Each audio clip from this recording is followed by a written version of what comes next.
This is the new Ford Kuga, but it's not to be confused with one of these or one of these. Wait, have you done this for the old Kuga?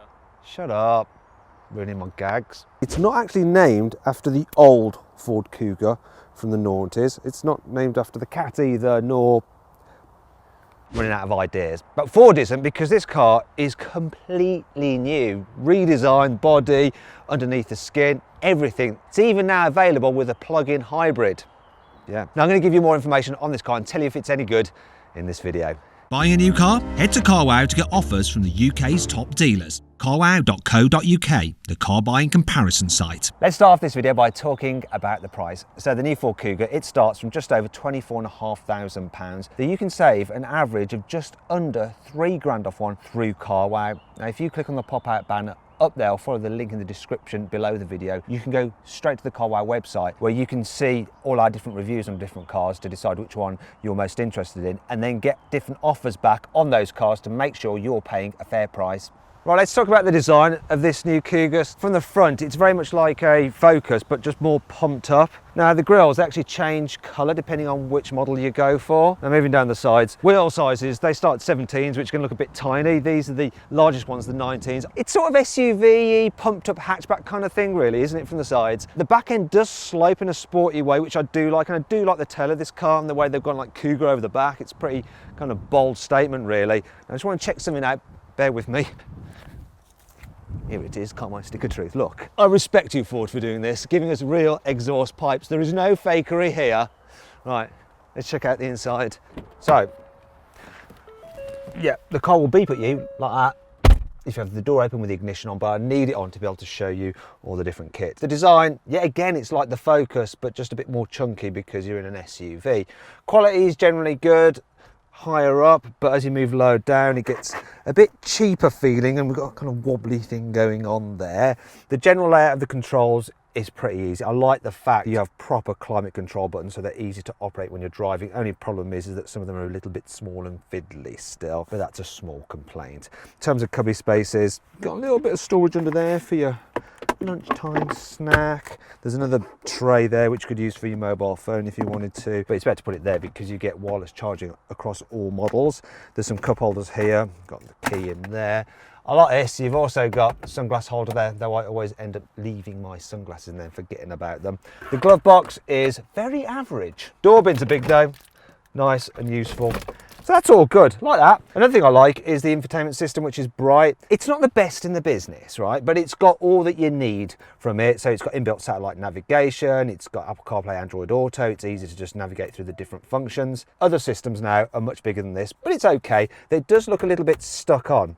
This particular car has the upgraded digital dials. Now I like these. They are good. So you can cycle through different menus, it's nice and bright, it's quite easy to see what you're doing. The annoying thing is though that it doesn't actually display the routing data here. You don't have a full map in front of you like a Volkswagen Tiguan's digital dials. In fact, if you click on the pop-out banner up there, you can watch my full in-depth video review of the Volkswagen Tiguan. Now I should point out that this car is the ST Line X, so it has stuff like the sports steering wheel, these sporty seats with, feels like Alcantara, but it's not, in the centre of them, and this rather interesting, if questionable, carbon fibre effect trim on the dash. Looks like a photo. The driving position in Fords is usually very good, and I like it in this car as well. Look, there's enough adjustment in the steering wheel, not loads, but I do like the seating position. You sit dead square to the steering wheel and you can get quite high to get a good look out. The only downside is that you can't get really low in it. Some people might want to be a bit lower, but after all, you buy an SUV to sit up high. So it's pretty good here in the front. Let's check out the back. Shut up. Shut up. Yes, I know the ignition's on. Okay, let's try the back. So, oh, there we go. Knee room's really good, and you can stretch your feet out under the seat in front. This car is fitted with a panoramic glass roof, and normally that reduces headspace, but still got plenty of room above my head, so people over 6 foot will be fine. If you need to carry through it once, there is a small hump in the floor, but it's nothing, it doesn't really matter. And this centre seat is okay, apart from the seatbelt holder will jab into your arse. Yes, imagine I've got the seatbelt on. Yes, it's jabbing right now. But other than that, this is quite a wide car, so it should be fine for 3 in the back at once. Also, look at this. You can slide the seats forward if you need to increase the boot space, and you can recline them as well. That's all good. And if you don't have anyone sat here, There is an armrest with some cup holders now. Yep, things are going to spill, aren't they? You do have some door bins here at the side, which are an okay-ish size. They're not the most practical, they're fine though. And some extra storage here and here. And this particular car has a 3-pin socket there for charging. Now, if you need to carry children, the Isofix anchor points are really easy to get to there. And there's plenty of space to mount even a bulky rear-facing child seat without having to move the front seats forward. In terms of getting a good view out if you're a child, the window ledge is a little bit high, but the windows are still big. But let's just do the important test. Will the rear windows go all the way down? Fail. Oh dear. Anyway, it's enough of that. Let's check out the boot. Now, high specification versions of the Kuga have hands-free opening for the tailgate. Oh yeah. And the boot is actually a decent size. It's going to be fine for most people. The fact is though, it's smaller than that of its key competitors. A Skoda Kodiaq does have a bigger boot. You can slide the chairs forward to make it big if you need to, but you can also do that on lots of this car's rivals. Another thing to note is that the boot on the plug-in hybrid version is about 15% smaller than on the normal Kuga. That's because it's got batteries underneath the boot floor. Now, there are quite a few things that do make up for this because it's got quite a few nice features, this boot. For instance, look, no load lip, so if you've got heavy things, they're easy to slide out. There's sufficient tethering points if you need to tie things down. Hook there for your shopping to hang off, 12-volt socket. Underneath here, there is a space saver spare wheel. And I like the fact that you can lower the seats from the boot using these handles. And voila, there you go. Now, it's not completely flat, but the boot floor is fairly continuous, as you can see. So it is easy enough to just slide things to the front if you need to. Right, let's check out the engines. So one of the features I like is that the bonnet release, you pull this twice and then you don't have to fish around to try and unlatch it like you do on most cars. It's just ready to open, which is a good thing. Right, so engine range kicks off with a 1.5 litre turbo petrol with 120 horsepower, but you can also get it with 150 horsepower, both as 6-speed manual only. Then there's the diesels. A 1.5 litre diesel with 120 horsepower. You can get that as a manual or an automatic. Then there's a 2 litre diesel with 150 horsepower. That is manual only. And then there's a 190 horsepower version of that engine, which is automatic only. And you can get that car with all-wheel drive. All other Kugas are just front-wheel drive. Now, you may notice the orange cables in this car. That's because there's something special about this particular one. It's also got this bit here, look. A plug-in port. See, this car is the plug-in hybrid, which means it's got a 2.5 litre petrol engine mated to an electric motor. So combined, you have 225 horsepower. Now, the car has a 14 kilowatt hour battery pack, which will give you a range driving on electric power alone of up to 35 miles, which is actually better than most plug-in hybrids. To charge it, if you've got a wall charger, 7 kilowatt one, you can do it from empty to full in about 3.5 hours. If you haven't and you just use a normal 3-pin socket, it's going to take 6 hours. And that brings you on to 5 annoying things about the new Ford Kuga. The rear screen wiper is really tiny, so it only actually cleans this part of the glass.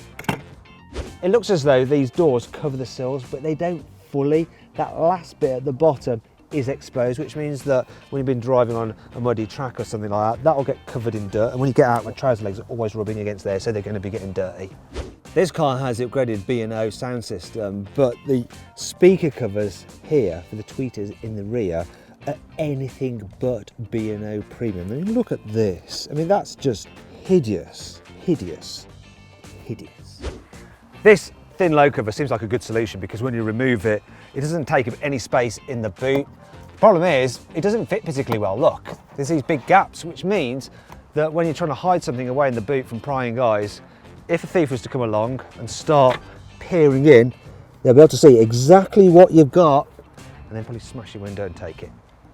The blind for the panoramic roof takes blooming ages to go forwards or backwards, and it automatically stops halfway like that, which is blooming pointless because you have to press it again. And if you want to anyway, you can just press it to stop it. So why bother with that? Come on, people are getting bored, people are getting bored. Well, there you go. It's not all negative though. Here's 5 good things about this car. The reversing camera has its own little washer jet just there, so when you put on the rear wash for the windscreen, it washes it clean. Look at that, there we go. Very clever, and I'm now a little bit wet. Ford's My Key allows you to put a speed limit on the car, and cap the volume from the stereo when you lend it to somebody. The Kuga is fitted with these little pop out, come on, there we go, door protectors, which means that when kids jump out the back of the car and they just like carelessly go like that, they smash it into a wall or something like that, it's not going to do so much damage. You can get the Kuga with Ford's evasive steering assist, so it uses a camera and a radar in the front of the car to spot objects, and I thought I was going to get hit then. And then what it'll do is help you swerve around them so you don't hit them. And if it thinks that you're still going to hit them anyway because you're going too quickly, like that almost was, then it'll apply the brakes so that the impact isn't as severe as it could be. Ford's wrong way alert uses a camera to read road signs and sat-nav data to make sure you don't go through no entry or the wrong way up a one-way street. And if you do, it sounds an alarm. What are you doing? Stop! You're going the wrong way! It's kind of a bit like that, but obviously automated by the car. Okay, let's see what this Ford Kuga is like to drive. So being the hybrid, this one will always pull away in electric only mode, so it's silent, and as long as you don't prod the accelerator too much, it'll remain in electric only mode and silent, which is nice. In terms of visibility, well, you've got some big pillars there, and there's a fair old pillar at the back, which does affect your visibility. Now this one has the optional cameras, which is good. As standard, the Kuga has all-round parking sensors, so they will help you park. An interesting thing, I don't know if you can notice this, there's a weird whoa, whoa, whoa noise that this car makes, and I think it has to create a sound to alert pedestrians when it's in electric only mode so that they can hear it coming. I quite like this gear selector. It's just like a rotary dial which you go from drive into reverse, and it's all very easy to do, as was the parking. There is one thing that I've noticed though, which is a bit odd, and it's only peculiar to this plug-in hybrid, and that's because it's got regenerative braking. So when you lift off the accelerator and touch the brakes at first, you're not using the normal friction brakes, it's actually using the electric motor to slow the car down. And when it's doing that, it's putting some energy back into the battery, but it does mean that the brake pedal can feel a little bit unnatural and a touch grabby. I don't like it. In fact, it's worse than some plug-in hybrids. Turning circle, it's fine on this car. It's about the same as all the others like this, apart from the Peugeot 3008, which is noticeably more manoeuvrable. And if you click on the pop-out banner up there, you can watch my full in-depth video review of that car. Finally, let's test out the suspension. Now I'm going to drive the Kuga over my potholed, cobbled road, see how it copes with that. So if you can deal with this, it'll be fine in town over most things. It's like rounding the edges off the bumps rather than just like slamming you into them. You notice that it's set up a little bit sporty, but it's not uncomfortable. I'm quite impressed by that actually. So what's this Kuga like out on the motorway? Well, this PHEV version should be able to do 85 miles an hour on electric power alone, so I'm going to try and do 40. I'm going to have to accelerate not too hard, otherwise the petrol motor will kick in. I have to keep that rev behind that line. Come on. But here we are at motorway speed on electric power alone. And this all helps with the economy. You can just drive around using electric power for most of the time if you're careful. As a result, this car is supposed to be able to do over 200 miles per gallon. But you're only going to get that if you plug it in constantly and always make sure it's fully charged when you drive it. Otherwise, you're going to end up driving around just using the petrol engine. Then that will hit the economy. That's why this one is only actually averaging 65 miles per gallon. If I accelerate too hard, the petrol engine will kick in. So here we go. I'm going to floor it now. There it goes. And you can hear it groaning a little bit. It's just due to the kind of gearbox it's got in it. It's called a CVT, and it just holds the engine at constant revs for maximum efficiency, though it does result in that droning sound. Finally, let's go onto a twisty road. Now, Fords are supposed to be fun to drive. Is this first corner? Do you know what? It does all right.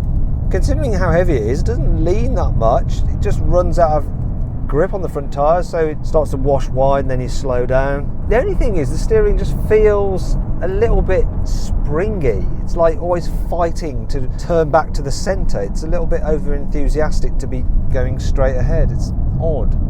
It's not off-putting though, just will take a few drives to get used to it. This car handles pretty well for a largest family SUV, does the job. Finally, let's talk about the different equipment levels that you can get with the Kuga. So the range kicks off with the Z-Tech, and it gets stuff like this 8-inch infotainment screen with inbuilt satellite navigation, Apple CarPlay and Android Auto. You also get basic air conditioning and cruise control. Next up is titanium, and that gets keyless entry, automatic headlights and windscreen wipers, and dual zone climate control. Then there's ST line, which gets LED fog lights, which actually turn a bit when you turn the steering wheel to illuminate around the corner. And it also gets load stiffened sport suspension and sport seats. Then there's ST line X, which adds the panoramic glass sunroof, heated front seats with electric operation for the driver's seat and that hands-free tailgate. At the top of the range is the Vignale model, so that gets a heads-up display, full leather interior, including leather on the instrument binnacle. It also gets a heated steering wheel and full LED headlights. Now, which version of the Kuga should you go for and which engine should you choose? Well, I'm actually going to build my ideal Ford Kuga using the carwow configurator at carwow.com. So I'm just building it now and I'm going to see what offers I can get back from our trusted dealers. So I've got one and I've got some great offers back. Now, if you want to see which model I recommend is the best one to go for, just click on the pop-out banner up there to go check them out.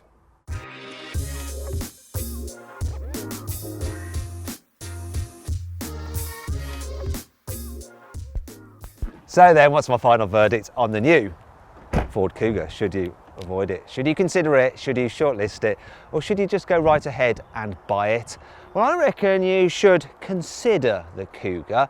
It's a pretty decent family SUV. It's just that there's quite a few competitors out there which are a bit better than it. Unless you want a plug-in hybrid, then you should shortlist it because it's very, very good as a PHEV. If you enjoyed the video, please give it a like. Also, comment below any kind of other videos you'd like us to do.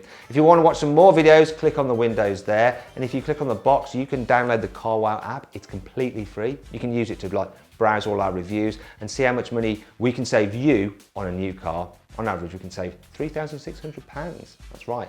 Also, it has a special number plate reader, so you can scan any car's number plate and it'll tell you how much that car is currently worth. Download it, it's completely free.